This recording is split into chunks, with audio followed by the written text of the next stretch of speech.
All this trying and failing, so much denying and wailing, fed up with seeking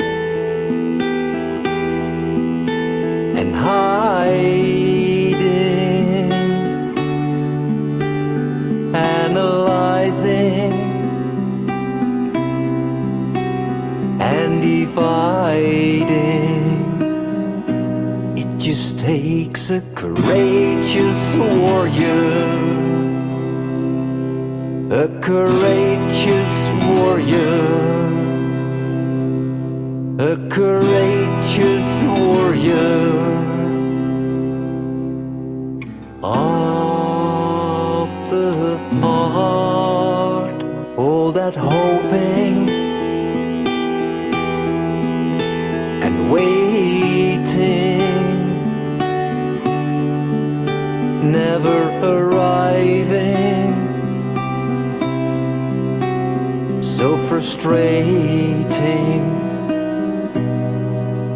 fed up with lying. Please, no more tricks, no more running. There's nothing to fix. It just takes a courageous warrior, a courageous warrior, a courageous warrior to meet what's here.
No limitations, no control, nothing to get, nothing to hold, nothing to lose, nothing to know, nothing to win, no final goal. It just takes a courageous warrior, a courageous warrior, a courageous warrior to face the void.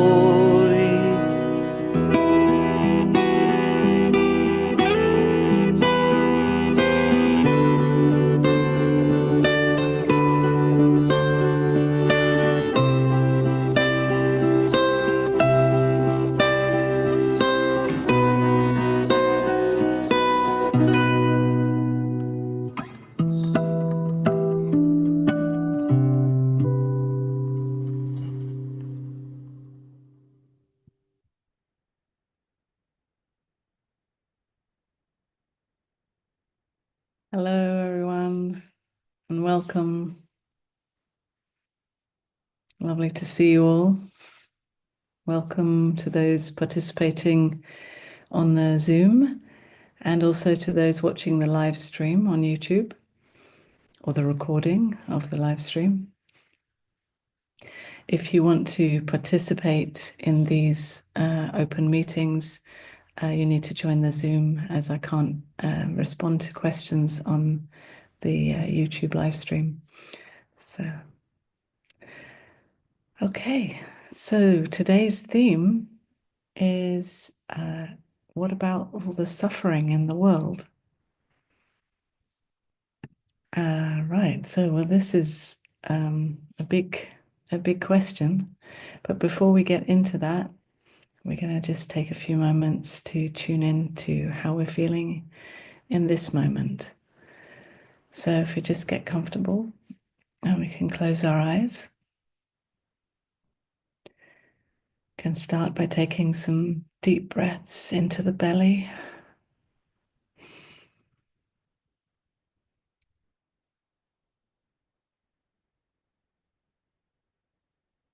And with each breath, bringing our attention more and more to what is here now, letting go of whatever was happening in your life before the start of this meeting.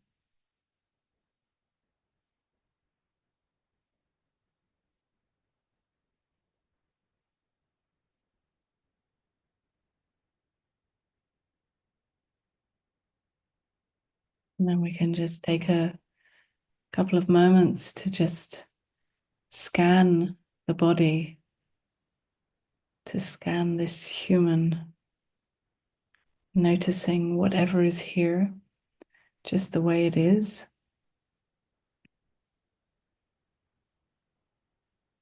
Nothing needs to be changed or fixed. We're just simply meeting whatever is here.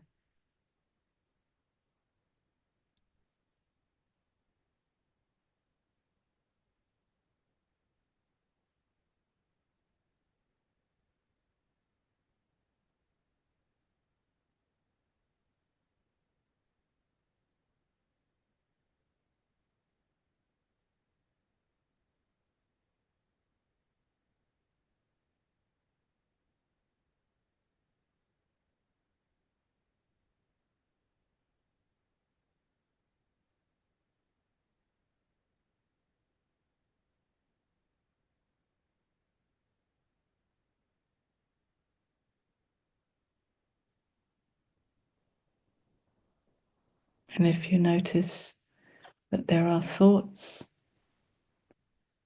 we just notice those thoughts just like any other sensation or experience. Just acknowledging the thought without going off into whatever story or dream.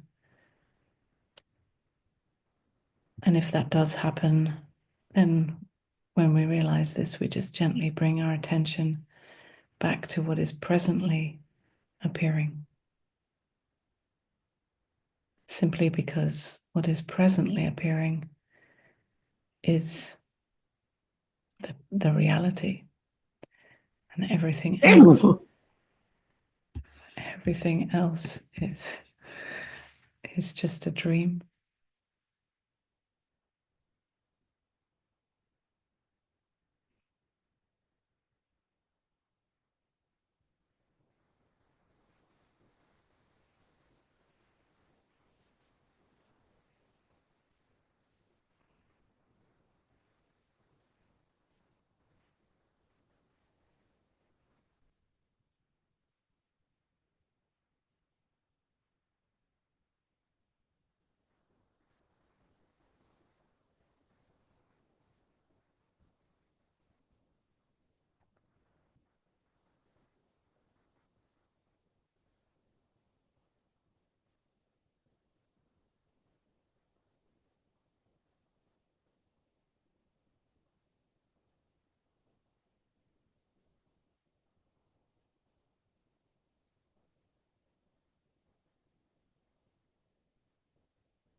And as we are meeting this present reality, whatever it is,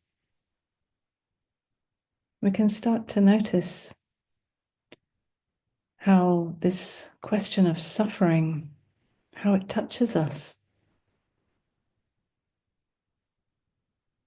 What happens in you with this word suffering? What does it mean for you?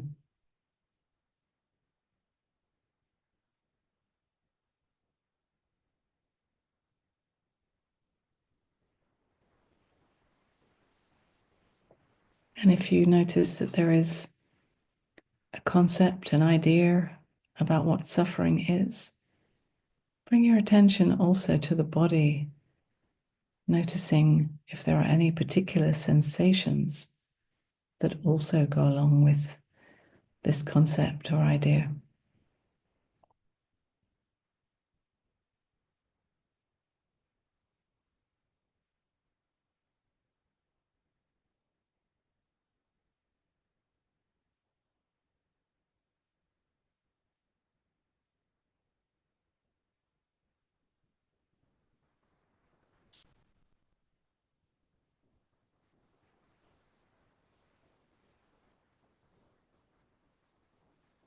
And there's no right or wrong with this. We're just simply acknowledging what is here,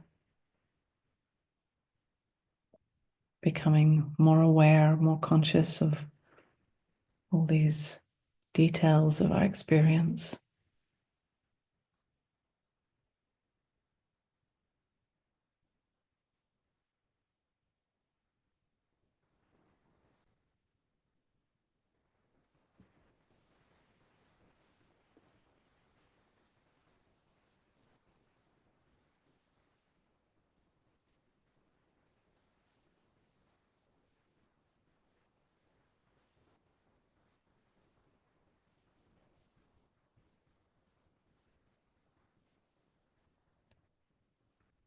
And then you can again bring your attention to the breath,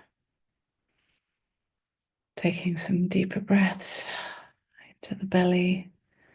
With each breath, letting go of any tension or stress or anything that's going on, anything that you've brought from your day to this moment.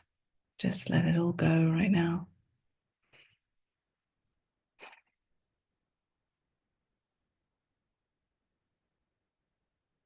Noticing the sensations of the bum on the seat or the feet on the ground.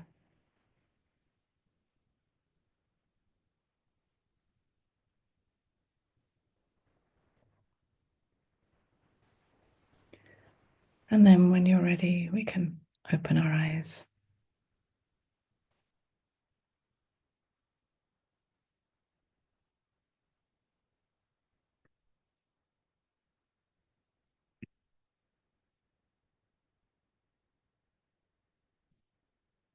So today's theme is, what about all the suffering in the world?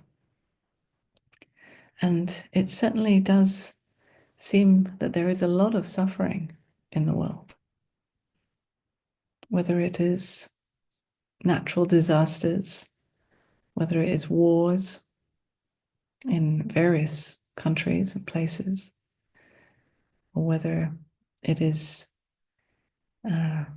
human emotional suffering, the suffering of animals, the suffering of children, mental suffering, all kinds of suffering. And in our modern day, where we can just pick up our phone and scroll through so many videos or news programs, or even just on social media, seeing all these images of suffering and various commentary about the suffering, what it means, why it's happening. And it's no wonder that we get touched that we feel very uncomfortable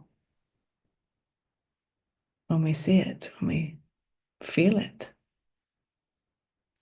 And as we deal with any discomfort in our own personal lives, we have our strategies, our protection mechanisms to avoid feeling too much or feeling overwhelmed or even feeling anything at all.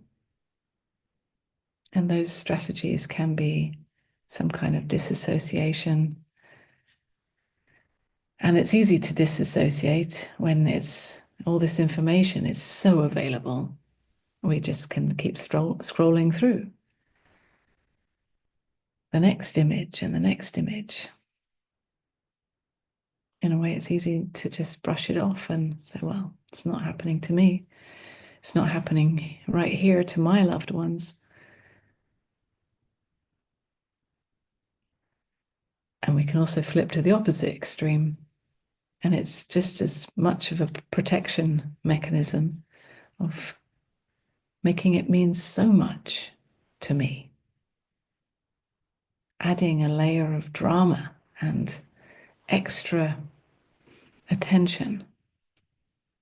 Feeding a story of how terrible it is and how we must save the world and change the world, and we are somehow making ourselves feel guilty or bad for enjoying our lives even, or for not suffering when other people are suffering.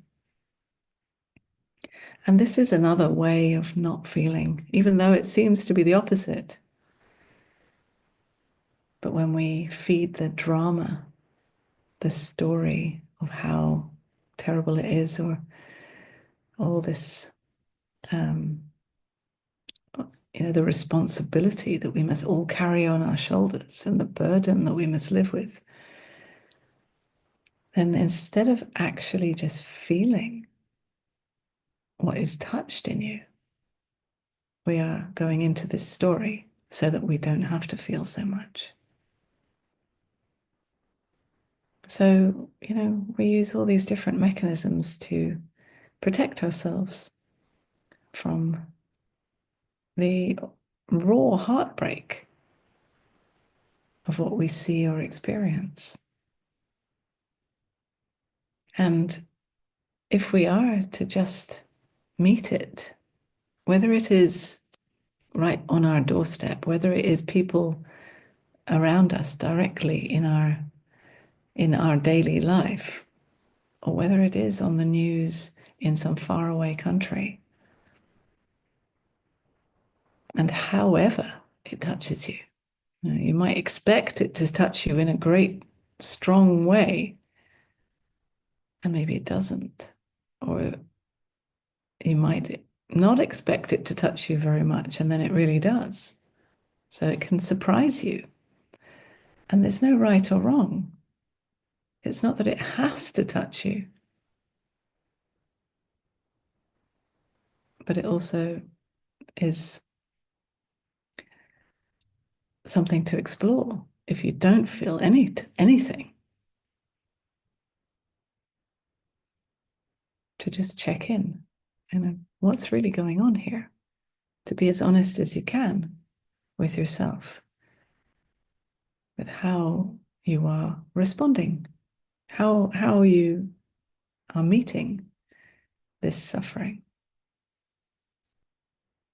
and also what you're calling suffering. This label of suffering is a very broad term, of course, and it can be about actual physical suffering, people in pain, not having enough food or water, or being bombed, or losing loved ones, or all these kind of very physical things that can happen, disease, and all kinds of things like this, or mental suffering and emotional suffering, abuse.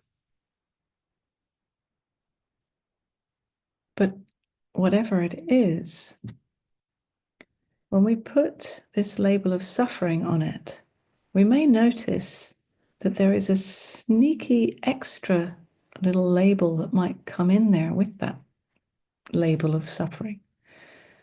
A kind of a judgment that somehow it shouldn't be like this, that people shouldn't be suffering. And perhaps we have this extra little sneaky judgment because it is uncomfortable. It's heartbreaking to experience and to see and to feel.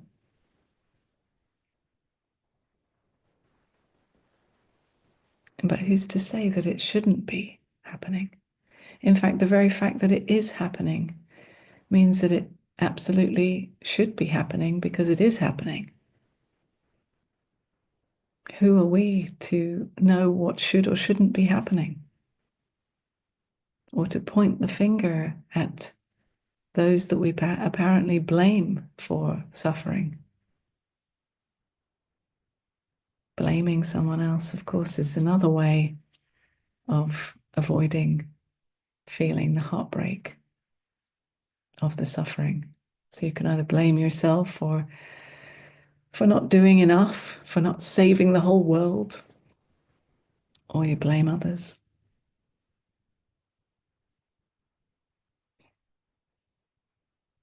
But simply to meet the pain,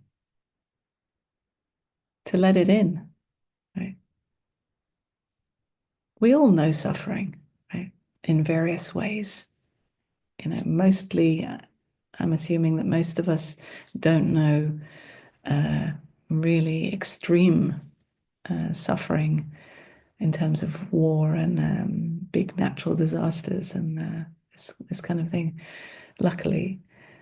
But even so, we all know suffering to various degrees, whether it's in your present day life or whether it's in your childhood. We can relate to suffering.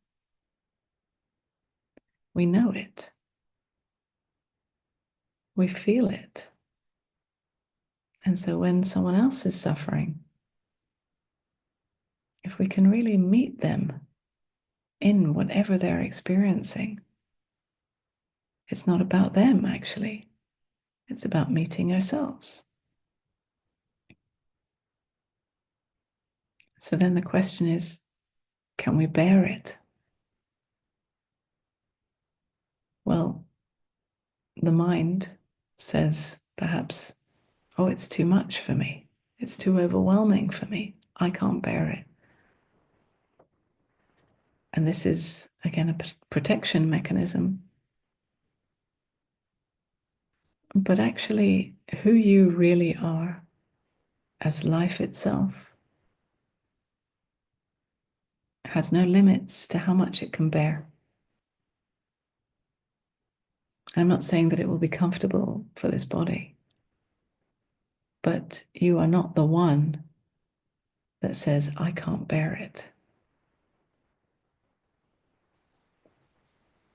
And if you're not that one, then you can risk meeting the suffering in the world, in yourself.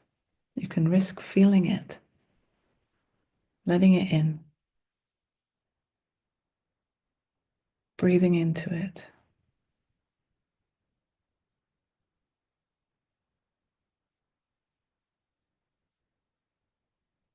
And of course, when we really meet someone else's pain, suffering,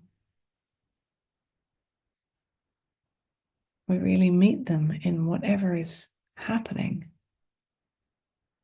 This creates natural compassion. Really meeting is compassion. You know it in your own experience when you feel really met by someone, that your pain is really listened to and seen. Then this brings so much support in your own experience, right? We know this. So in really meeting someone else's suffering, even if they're just on the news or an image on social media, but still really meeting that in yourself. This cracks us open, right? This touches our hearts.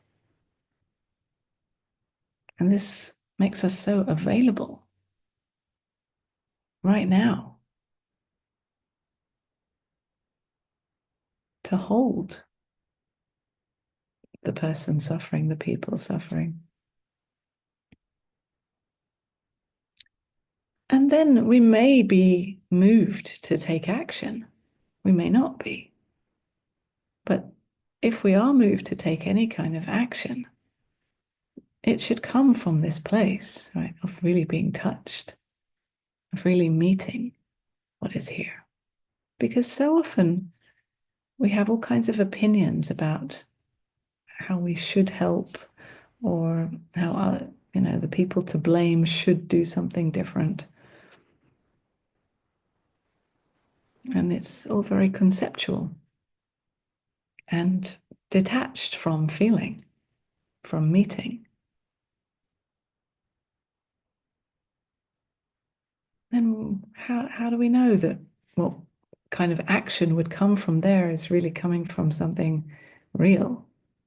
Because we're quite insensitive when we just come with an opinion, because we're disconnected from what we really feel. So if we drop all our opinions about any of it and just meet it, just not know what is right or wrong in it, whether it should or shouldn't be happening, just the way it is, and we simply meet it, all aspects of it.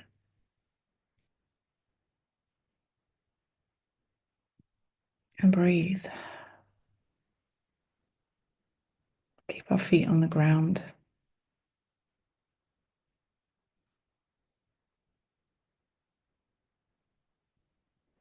This is natural compassion, a natural responding,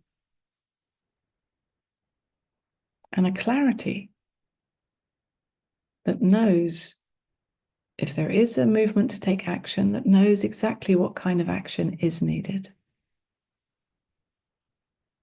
Then it's not about action for me to feel better about myself. Right? It's not about action to try not to feel by intellectualizing, but it's action that comes from love, from compassion. And it's action that is really a movement from heart to heart. It's the movement of life, which is the ultimate heart. And there's no right or wrong. There's no judgment in it. There's no should or shouldn't.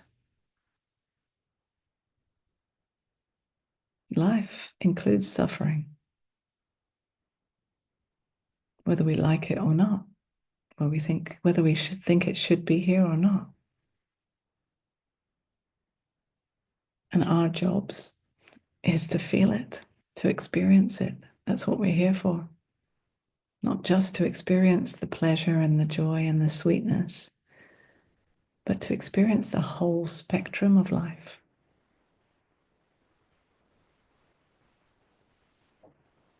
In fact, we cannot know joy and beauty and all the sweetness without also knowing the pain and the suffering.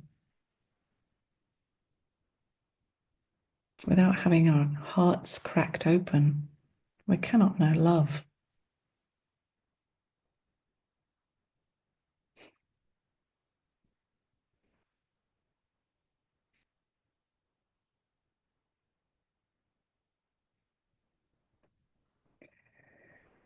So I'd love to hear from you. So if you'd like to ask a question or have a dialogue, you can just raise your hand.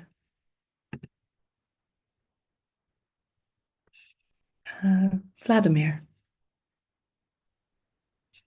Hello. Hello. It's a topic that is very interesting.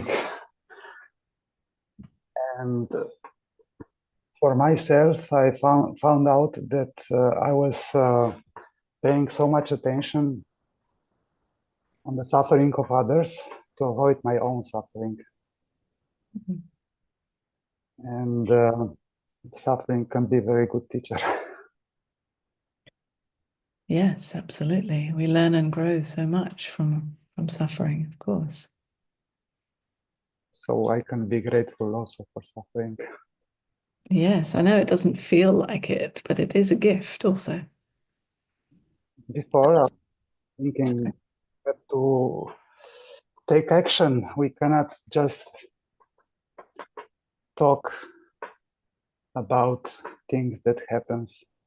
I was more of a fighter, Is what? Sorry, I missed the last bit. kind of a fighter, Hmm. and so on. But it was avoidance. Yeah, well, it's good to see it, huh? Yeah. To see it and to feel it, to feel how the avoidance feels in the body as well. It's also painful to feel avoidance, right? A lot of tension, a lot of criticizing others and also myself for not taking action, and so on. Yeah, because we don't want to feel, right? It's painful. You have to do something, but it's not about doing something. It's also about doing something when it comes from the right place. Yes. Yeah, exactly. Yeah. It's also not about not doing something, right? It's also not about being passive, but at the same time, whether it's passive or active, it's about where it comes from.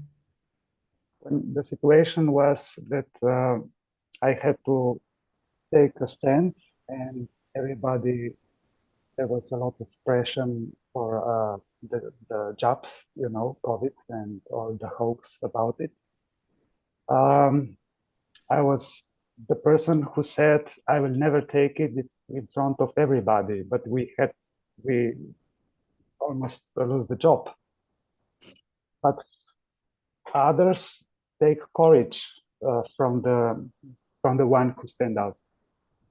So there was also positive effects. So half of the people in my group didn't take, in other groups there was almost everybody. So they have problems with health now. And nice to see that if you take stand for yourself and be courageous, helps also others. Yeah, yeah, it can for sure. It in a way gives others permission to also be courageous in themselves, right? Also a trick, Mm. get into it for building an ego about it. Be fighter. Yes, of course. It can become a whole other identity of taking a stand and being the rebel and all of that. Yeah, which is also something else to see, right? Okay. Well, thank you, Vladimir.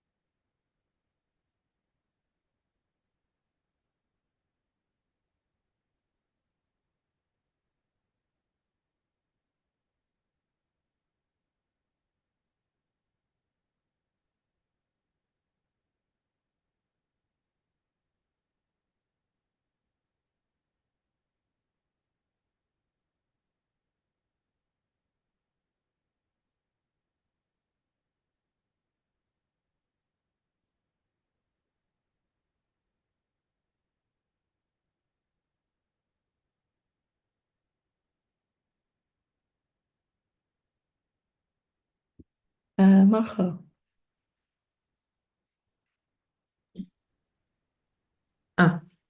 Hi, Unmani. Hi. I hope you can hear me all right. Sure. Um, I would like to explore this idea of I could have done something. I have, Regret. like, or guilt. Guilt. Yeah. Yeah, regret, guilt. I have this fear, especially around something bad happening to my partner. And if something had bad happen would happen, which has never happened, but still there's this fear. And if something bad would happen, then of course I would be very sad, but that's not doesn't feel like that's the worst part, but the worst part would be if I could have done something to prevent that suffering or death or something bad happening to my partner. So I try everything to avoid avoid the situation that I could have done something, but I I didn't do it. So I always like keep my when my partner goes out with friends at night, I always keep my phone next to the bed because if then something happens, I know that I can do something. And yeah, so if I would just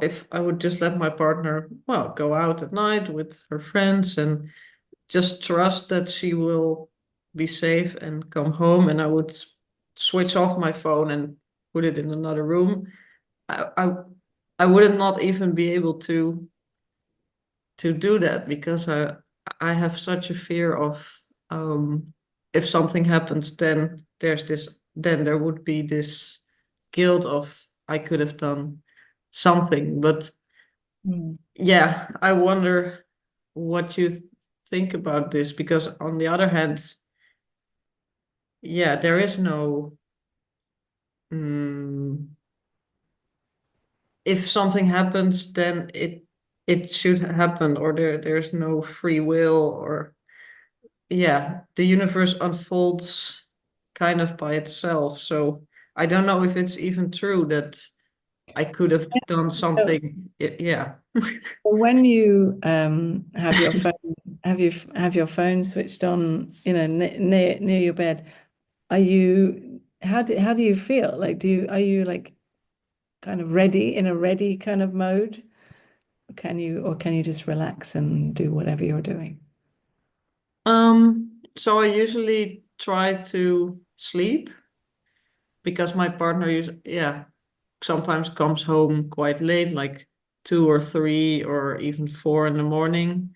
So I try to sleep because tomorrow I have a busy day again. But I never sleep that well.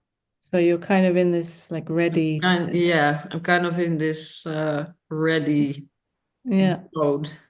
ready to take Even action yeah, to even if I fall asleep, then I will wake up like in an hour or 2 hours, and then she's still not home, and then fall asleep again, and I'm in this excited it's state. kind of it's all on your shoulders, huh? Uh, Yeah. yeah, it's up to you to save her. Yeah, exactly. Like if she would be in trouble, then it's up to me to come save her or call the police or Yeah. whatever. I mean, first of all, of course it's very sweet and nice, that you care and that you're there for her, of course.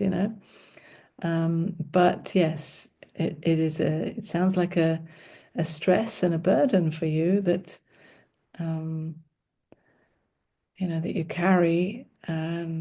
Maybe there is a way of being there still for her when she needs you or if she needs you, but to actually kind of put down this burden. How do you think you might be able to put it down? Hmm. Yeah, I don't know. I really have no clue how to put down this burden. And just now when you said, well, that it's sort of very sweet that I'm always try to be there for her. I actually thought, well, no, it's of course I love my partner, but it feels more like something I do for myself Hmm. because she actually doesn't like it that I worry about her so much, and she's just like, I'll just go to sleep, just don't worry about me. Why are you always Yeah, look, worrying so you're much? And you're trying to avoid future pain, which is never going to be possible. yeah, So you could meet that pain now, yeah, rather than being afraid of the future pain, because that's what you're doing. You're just putting it off, with trying to control it by holding onto your phone, being in this ready mode as if you could control it.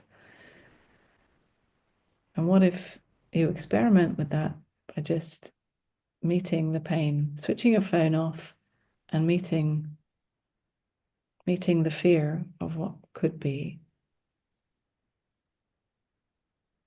yeah, yeah. I think there's something there about meeting just the pain of being out of, yeah, not being in control, and yeah, meeting that fact that there will be suffering in the Yeah, future, and we will lose each other one way of or another eventually, and meeting that pain now. yeah, yeah. And yeah, And there's also something deeply relaxing about letting go of control. There's a surrender in that it's not up to you. It's not your burden to carry. hmm. You can even offer it up on the altar of life, right? Yeah, yeah, I like that idea. And yeah, it kind of resonates when you said it's not my burden to carry, No, because I cannot carry that burden. no. And you cannot save someone. If there's action to take, you'll take it if necessary at some point. But you can't control the future, all the future possibilities. There's too many Yeah, possibilities. So it's just too much. Right? But yeah, you can meet yourself in that, and you can actually bring more rest for yourself and let go.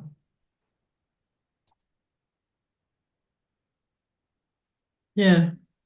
Offer it up to the universe. Yeah. Thank you. Okay. Thank you.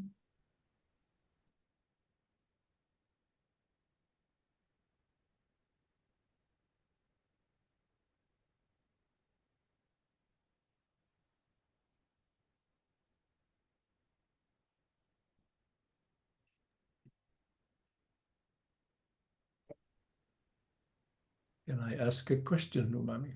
Yeah, sure. Who's that? Oh, Norbert. hi. Yeah. I'm a bit puzzled. I would like to hear your thoughts about this.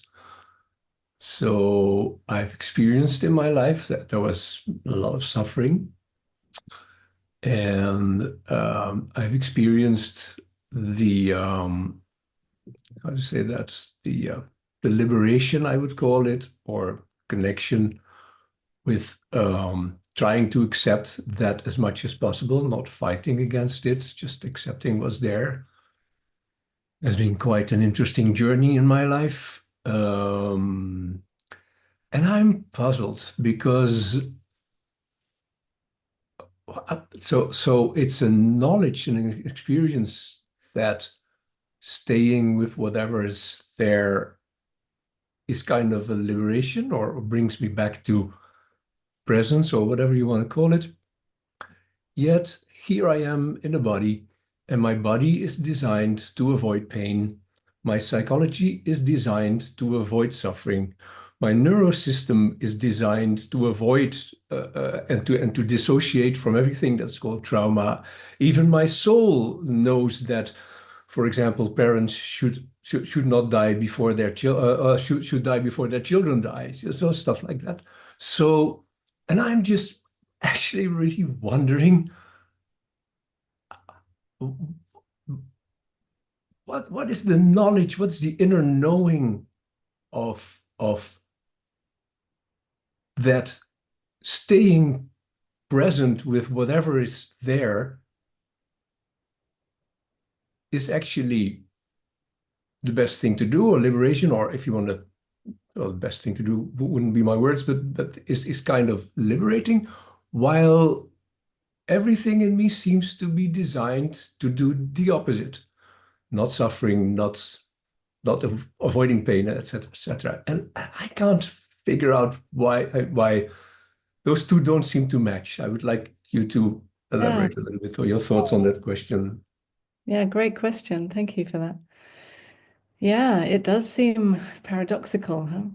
It does. Yeah. Well, first of all, I would just take one step back and just look at the motivation for meeting the suffering. Yeah, meeting whatever pain or fear or whatever is going on. Now, usually we are trying to get rid of the pain, right? And so we have an agenda. When we meet it, we're trying to fix it, trying to get rid of it. And what I'm saying is about actually just simply meeting it without any agenda, just simply because it's here. So it's not about it being a better thing to do because it helps to get rid of it. It's actually just, this is what's here. So here I meet it. Now, what is here can also be a not wanting to feel, or a protection, or a disassociating, or whatever can be here to feel, to experience. And then this is what is experienced. And as I meet whatever the experience is without exception, more and more clarity comes naturally, because I meet whatever is here without any agenda, just simply with curiosity, right? Like, oh, this is what's here. Oh, that's interesting. You know, and as I meet it with this unconditional seeing, right? It's not that I'm even trying to accept it. There's no trying, because I'm not trying to get rid of it or fix it. You know, it's just simply a curiosity to explore the experience because it's here. And so then, yeah, there's no better or worse or idea that parts of it should be healed, or that the trauma should, you know, dissolve, or, you know, it's just all welcome to be this big human mess, just the way it is.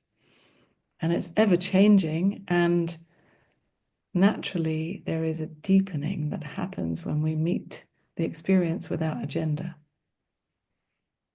There's like a natural relaxation that happens when we meet the experience without trying, without any effort.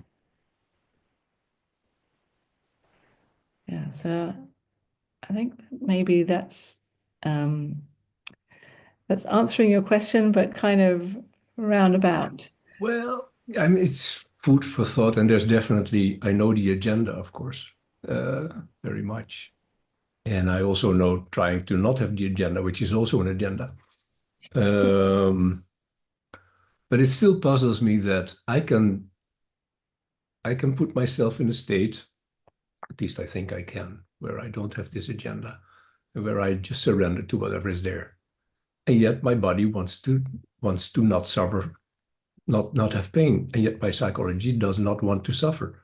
So then when you feel that not wanting, that's what's here. Yeah. And you feel that. And that's no problem. That's just what's here also.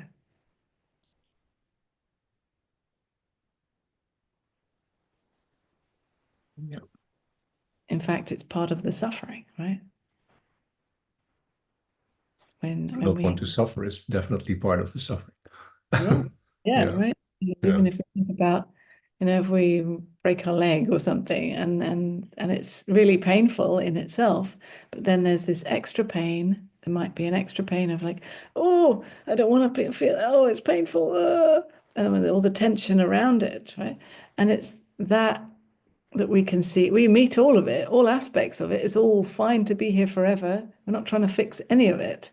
But in meeting it just the way it is, we can start to see with curiosity, like, oh, I'm adding this extra layer of pain, and just in seeing it, we may notice that it starts to relax because we can see the mechanism in it, and yes, of course, including the imprinted not want to suffer, not want to feel pain, etc., etc. yes, which is what this is doing. This is like, I don't want to feel it. It's too bad. Right. Yeah, and even though it's natural, because it's a body thing, it's a earth thing, whatever you want to call it. Interesting Yeah. thoughts. Thank you. It's all included, really, like all aspects of it. Yeah. Thanks. Food for thought. And maybe one more thing, just to say that the pursuit of pleasure and joy and happiness, and the rejection of suffering and pain and all the uncomfortable stuff,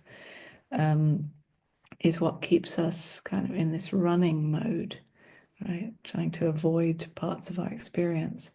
Now, the running in itself is suffering, but this, we tend to be chasing experiences of no suffering and avoiding the suffering. But when we meet the running, the feeling of not wanting, and there's a softening in that, like there's a meeting it for what it is, no judgment of it, no need for it to change, but just we meet it, then we can see this mechanism of pushing away parts, separating out parts of ourselves. Yeah. For me, the just to respond to that, I've learned at a very young age that there's no way of running away from suffering. So I tried, definitely, like everybody else, but there's no way of running away from suffering. I think what puzzles me at this stage in my life is more that I know, or at least I have a concept about joy and life being like such a precious gift, so full of joy, that every time I don't manage to connect to that joy, it feels like suffering in itself. And that's I think right now my hardest part to deal with. And in a way, the contrast becomes greater, as you start to really meet life for what Definitely. it is. See the simplicity and the ordinary joy. It doesn't have to be some big, wow, amazing experience. No, It's it's simple true. joys. Yeah. Then yes, the extreme becomes more contrasting. Yeah. I use the word connection, so I like the word connection. So I know what it's like to be out of connection and in connection. And I like your connection to connection to compassion. So compassionate about everything that's there. That sounds like a good thing to do. So I'm going to take that with me. Thank you, Unmani. Right. Thank you.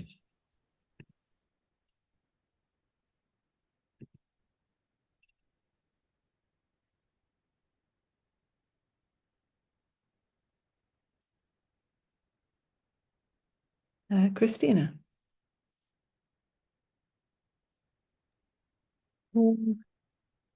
Hi.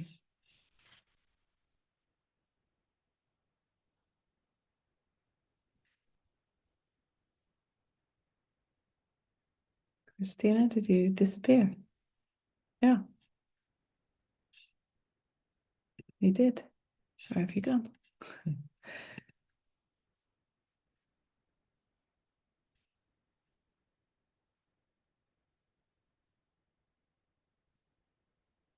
Well, if there's someone else in the meantime, before she comes back, you're welcome.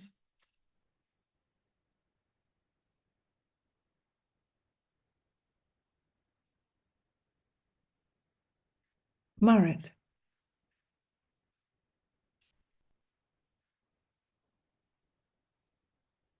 I can't hear you, Marit. You're muted. Can you hear me now? Yes. Yeah. I have a question about beggars I always see them near the station. And I'm always like, I know you can't live this life from the mind, but yeah, that you have to feel every moment what to do. But I don't know what to do when I see a beggar. Yeah. Sometimes I give money, sometimes I'm not. Sometimes I don't want to because I want to go on. And then I feel guilty again. And like I could give something, if everyone gives something. And it's really, somehow it leaves me really with a feeling of dissatisfaction that I can't figure it out. I know with my mind I can't figure it out, but also I don't feel moved to do something. So I don't, but not doing anything doesn't feel right also. Yeah. Yeah. Well, so you go to the station or every day or most days, and you pass these beggars regularly. Yeah. Yeah. So then you get an opportunity. It's a wonderful opportunity to meet that in yourself so regularly, right? To meet the beggar themselves, to let them touch you, to notice what is touched or not touched, right? And to notice if there is any of those responses in you, the guilt or the I should or shouldn't, or all of this, and to see if there's a movement to take action or not. And if there is not, there is not. To add guilt or I should or shouldn't, it just adds an extra story. Can you just stay with the response? So either you take action and give them something or you don't. To just stay with that response and then let it go when it's done, when you pass them. Mm-hmm. Because what you're doing is you're carrying them with you. You've even brought them here, right? Yeah. Yeah. Well, maybe there's never a movement to do something. Yeah. And, there's no right or wrong in that. That's just, there isn't a movement. And you may notice that if there isn't so much of a story of should and shouldn't, that may change, right? Sometimes there might be a movement, but if it's free to be whatever it is, a movement or not a movement, you might be surprised because it's fresh. It'll be a response in the moment. It won't be a decision that you decide before you get to the beggar. Mm-hmm. Yeah. Yeah. And the response doesn't mean anything about you, right? If you give something, it doesn't make you a good, kind person. And if you don't give something, it doesn't make you a bad person. It's just literally a response or not. Yeah, I guess I'm still searching for the good way to go here. Yeah. You know, it is about feeling what is Mhm. touched, if something is touched in you. Considering that you see them every day, can also be that you get a little desensitized. You know, you're so used to seeing it that it doesn't touch you anymore. So if I'm getting desensitized, then there's a protection mechanism happening. Yeah, it can be, but also it can just be you got into the habit of, you know, it's like you think that you know what you're going to feel. But what if you meet them fresh and you don't know what you feel or what they are feeling in the moment? Maybe it's also because I'm going to work, so everyone is in a hurry. So I pass by in a hurry, so there's not much space to feel, I guess. Yeah. Yeah. That's what I And notice with myself and with everyone around me. Yeah. and yet you obviously feel enough to bring it here. So you may be in a hurry, but still you're feeling a lot related to this.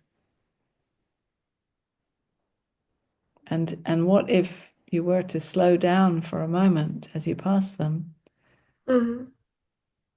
you know, just to feel and see if there's a response,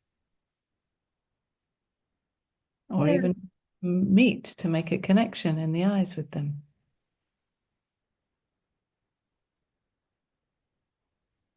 Yeah, I think the hurry is also the protection mechanism. For It's sure. yeah. Yeah, that's good to see. Yeah, I'm going to slow down next time.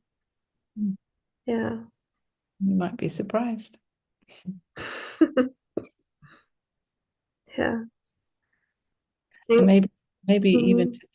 to take the label of beggar off as well. Just literally Mhm. meet the human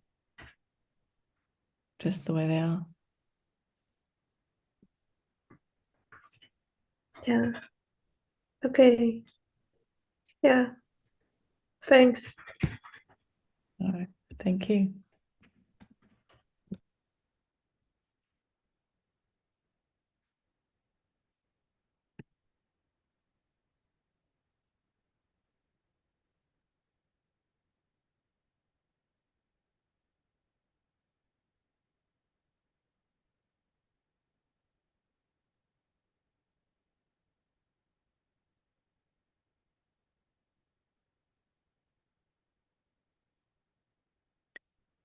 Well, we've just about come to the end of our time for this evening. It was really a pleasure to see you all, meet you all. And yeah, we do these open meetings live streamed quite regularly. And the next one will be on the 5th of January on the theme, how can I relate with people who are not spiritual or awake? Another interesting question. Yeah, so you're welcome to join me then. And also just to let you know that I have 2 retreats coming up, one here in Portugal in April and one in the Netherlands in July, I think, or August, I can't remember, but July, August, anyway, it's all on my website. And the early bird discount is available for both of those now. So go and have a look. It would be wonderful to meet some of you live in person, not just in these little boxes. Okay, well, thank you very much, everyone. It's a pleasure. See you next time.